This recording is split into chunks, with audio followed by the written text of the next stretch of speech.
I got nothing. What a Christmas celebration. Wonderful, I got nothing. What a present. So nice. What an idea. You can be happy about nothing.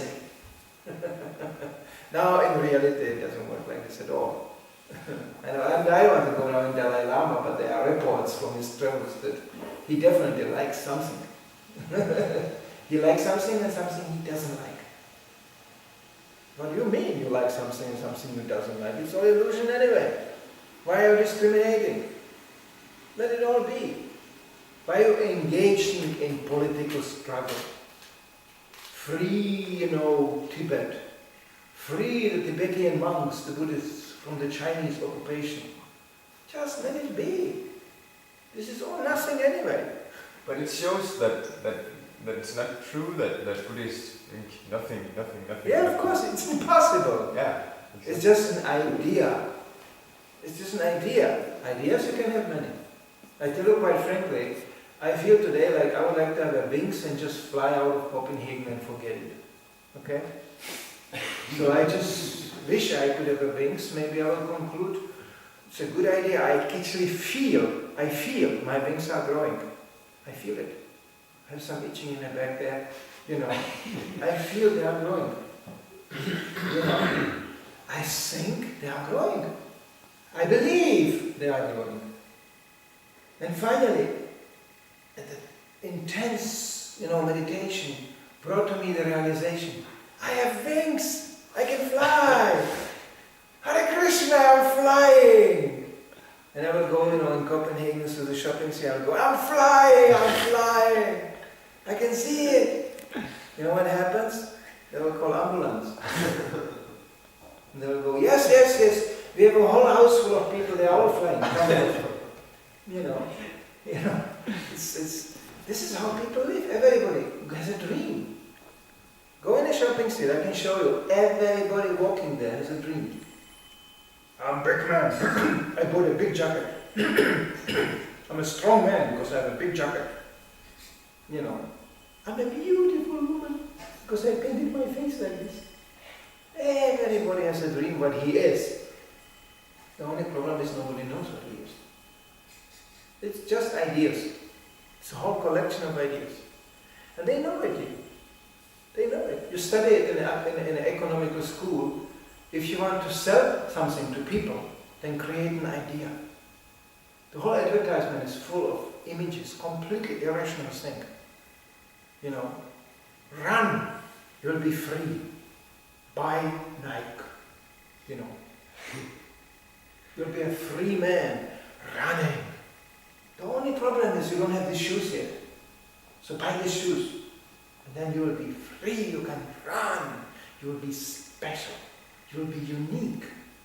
Forget that 50,000 people buy the same shoes. Anyway, these shoes are for you. You will be very unique and free. And you will just run. That is a medical analysis why people are running. Very accurate in Denmark here. Everybody is running. Because it produces a certain chemical in the body, which is actually very similar to intoxication. It's actually a form of intoxication. It's very healthy. Come on.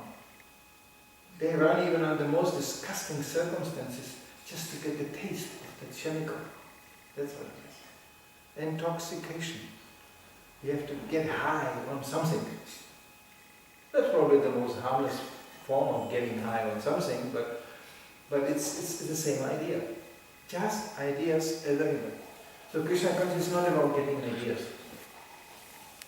Speculate. Prabhupada developed a word for this. He said, he cannot understand because he is too opinionated. That word doesn't exist in the dictionary. Opinionated means he has opinion about everything. He has opinion. And when you have opinion, you cannot hear. Why did you say, I don't care? In my opinion, I think, I believe. When you start like this, from a spiritual point of view, you can be actually considered intoxicated. Because you are just pumping your own your own chemicals, your own mind. Can you imagine something? I believe in my opinion. And then when you speak like this, people get nervous. They say, you mean I have no opinion or what? I should stop thinking? Just repeating?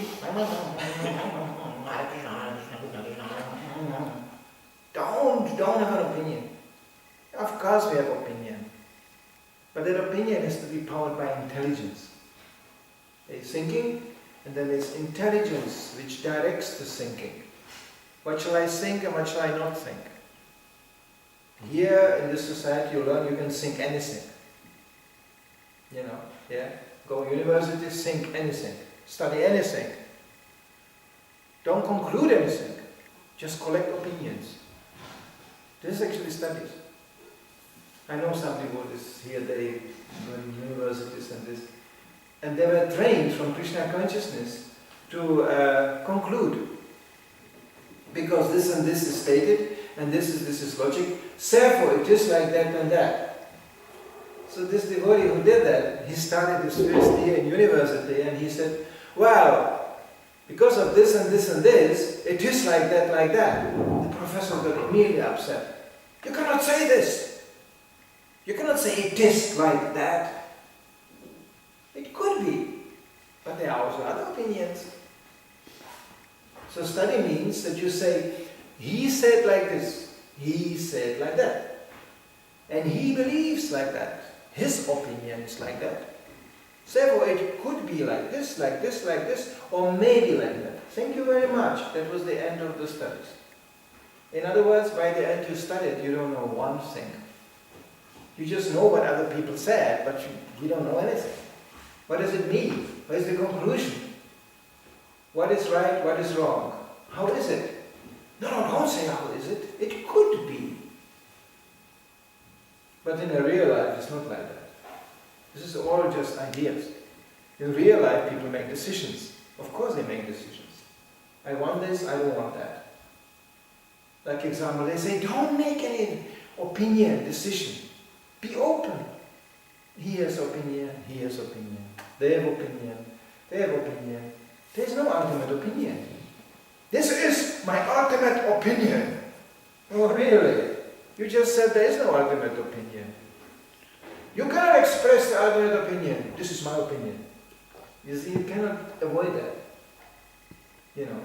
They say, Hare Krishna is nice. The Nazis are also nice. Hitler is nice, Krishna is nice, everything is nice. Don't make any opinion. And as I say, of course everybody has an opinion.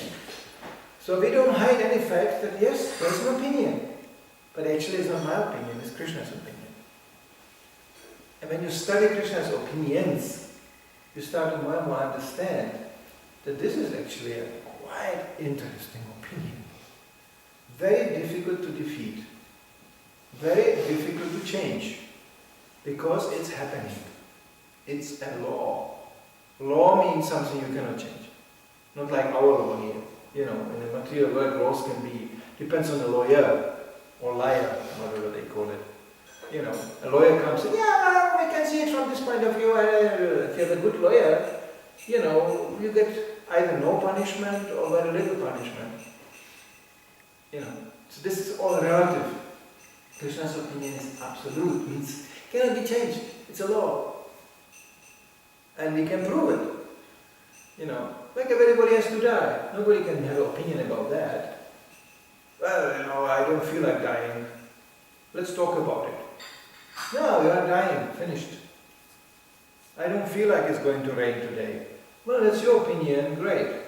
Your idea. It's going to rain anyway. I don't feel like growing old. Sorry. It's happening every minute.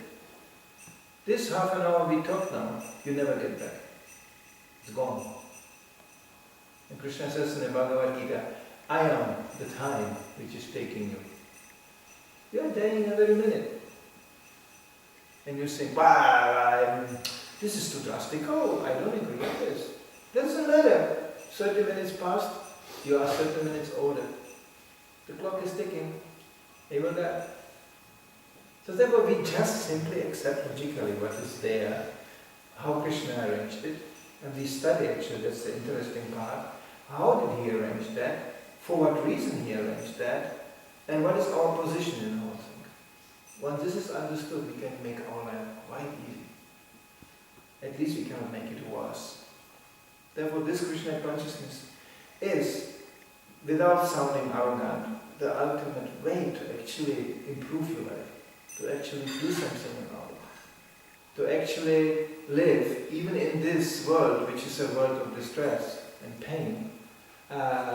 You know how Buddha became Buddha. You know that Buddha was not always Buddha. Buddha was a prince. He was in a royal family. He was surrounded by so much opulence and enjoyment. He was a very, advanced materialist, we could say. But there was some doubt. And his father was so anxious to keep him this way, so he removed all the miserable things out of his life. There was no pain, practically. But Buddha got so this is kind of artificial here. What is this? So he had a friend. It was actually the man who was operating his private carriage, with horses. And they secretly sneaked out of the palace, which was heavily guarded. And then they entered the countryside. And the first thing Buddha saw was a man lying in a ditch, looking really miserable. He said, "What is this? I never saw in our palace somebody like this." And the man, the charioteer, he said, "Well, he is very sick." "Oh, really? People become sick like this?" Then the next one they saw, he was also lying in a ditch, but he didn't move at all.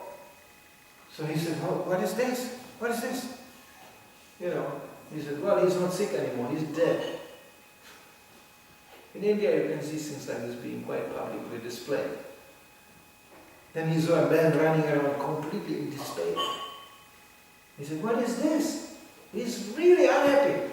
"Yeah, because his friend is dead." "Oh, but this is what this world is about." So he didn't come back to the palace. He became Buddha, just walked out. This is a clear message being sent there. So this is actually how we become interested in Krishna consciousness. Because we know something is wrong here. I don't want to suffer, I do suffer. People die, we don't want to die. What is this? I want to know, and the more I study, the more ignorant I become. What happened? Yeah. You cannot imagine how profoundly stupid people come out of these schools. They cannot even understand how to live, how to tie up your shoes. There are so many crazy professors and all kinds of people. Actually, when you look in a history, once upon a time I read an article about the genius minds of the 20th century.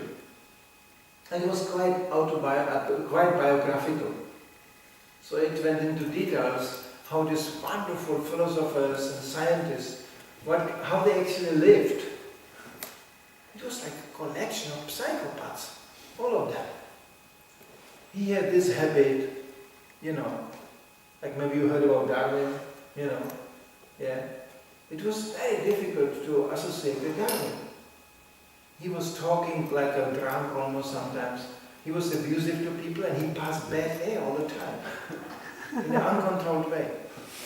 What is scientist? You just go, "Oh my God," after the lecture you have to open all the windows and get some fresh air. He was a horrible, horrible asocial being. That's at least what I heard. But I don't even, I never had such a detailed information, but most of the so-called genius people, they are horrible. They don't even know how to tie up their shoes. Completely asocial. So, what is actually knowledge?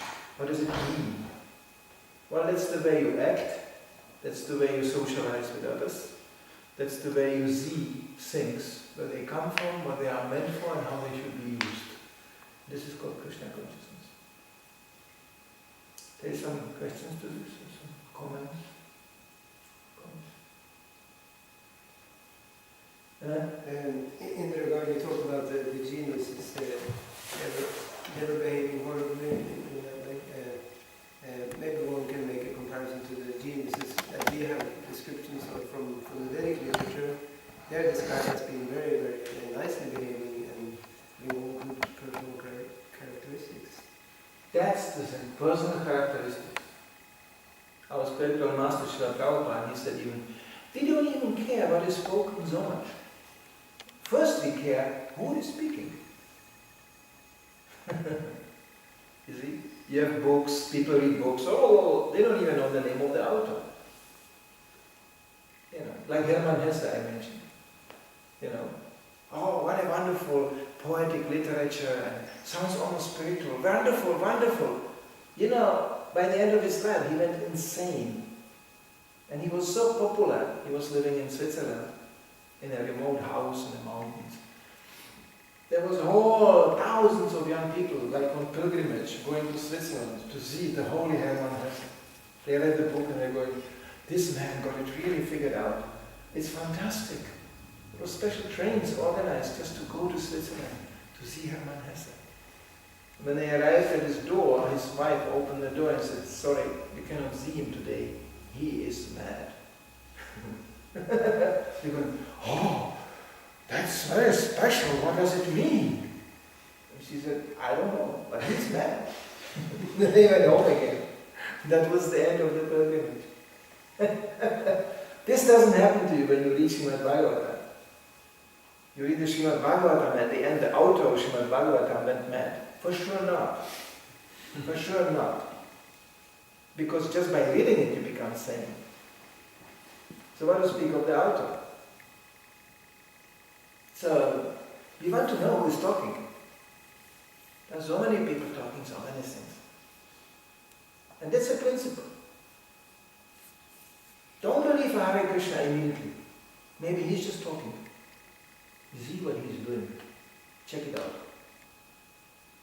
Don't believe. Just because somebody sits here and talks. Anybody can do that. You can do it too, by the way. You just learn a little bit, you know, read some books, you can sit here going, Krishna is saying, yeah, but what you're going to do the rest of the day? Where are you going? What are you doing? Nice lecture. And then what? Some people think this is knowledge. This is it, just a lecture. No, you should check out what are they doing. You got some idea here in the morning what we are doing. Probably not everybody in Copenhagen is doing something like that. You know, so we are saying chant Hare Krishna, we chant Hare Krishna. We are saying worship Krishna, we are worshipping Krishna. You know, we are saying don't do this, we don't do that. And you have a full right to ask, but you know, in a book, Hare Krishna should not do like that. Why are you doing this? You know, go for it. Don't be blind. Don't go, look how he looks. He is so shiny. He is pink. And he smiles. He must be a holy man. You know how many pink and shiny people are, you know, smiling? Maybe they are idiots. You don't know. Idiots are also smiling. All the time. There are people like that. You hit them with a hammer on the head, they go. There are really people like this. So that means they are Krishna conscious? No. So we want people to think. We want people to wake up. And we want people to follow consciously. Be convinced. Oh yeah, therefore I am doing this. Each single devotee sitting here should be able instantly to answer you. Why are you doing this? Because of this and this and this. Sometimes we have so many answers, people don't have any questions anymore. Okay, it's enough. It's a very daring experiment sometimes to challenge a devotee. Why are you doing this? You know, even a very silent one like him, they can talk to you for hours. They will open the Bhagavatam and go, well, you know, very nice you asked. And then the lecture is finished after 3 hours. You will regret you ever asked. You know, it's actually very often sometimes we have to tell. When you touch this knowledge and you start to get the idea what it is about, well, the first problem you get, that there is nobody to talk to. Because people aren't interested. And when they are a little bit interested, then you just go, there's so much knowledge, wow, wow, wow. People get scared. I mean, you go home and you tell your father, I was there, and there's Bhagavatam, and we were chanting Hare Krishna, and he goes, oh. He just came back from his girlfriend, so come on. He's not interested to hear this. I'm not joking, it's real. You think he's interested to hear your lecture and he comes back? I doubt that. He may think, oh, it's funny, but I have to go to sleep. I have to do something. So don't do that. Don't do that. Don't tell him just, and you will probably find a very little audience for this. Then maybe you notice we are very happy when somebody comes. Because finally we can talk to somebody. It's not easy to find somebody to talk to.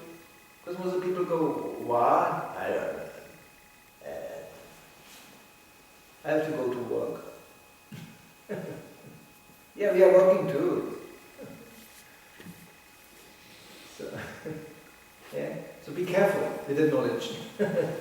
Then you cultivate this first and collect, then you can give. But giving also has to be done like, you become like a doctor, he goes, very nice, I know your disease, and here comes the treatment. And he pulls out a syringe, that big, with a big needle on it, and he goes, lay down, I will treat you. And people go, ah, So it's the problem you get. The more you know about Krishna, the more problematic it's going to be, because there's a big syringe, coming. People get scared. Oh, I didn't want that kind of treatment. So one has to be a little bit discriminated. Only now, when you will walk out of the door, the world will not be exactly the same. You will feel suddenly, what was this? I was chanting and I was with the devotees, and I'm now where I am, because it is quite different. And that's what we want. We want people to be different. Krishna conscious. Okay? So, the next, and I think the most important part of the morning program is going to eat something. Haribo! Even Buddhists are eating, don't worry. Even it's nothing and coming from nothing, they still eat. Shoe, potato, all the same. Huh? Shoes and potato is all the same. Should be actually. You should set Buddhist little, little shoe, little laces, and little salad. No, all the same. Okay, Srila Prabhupada. Ja! No,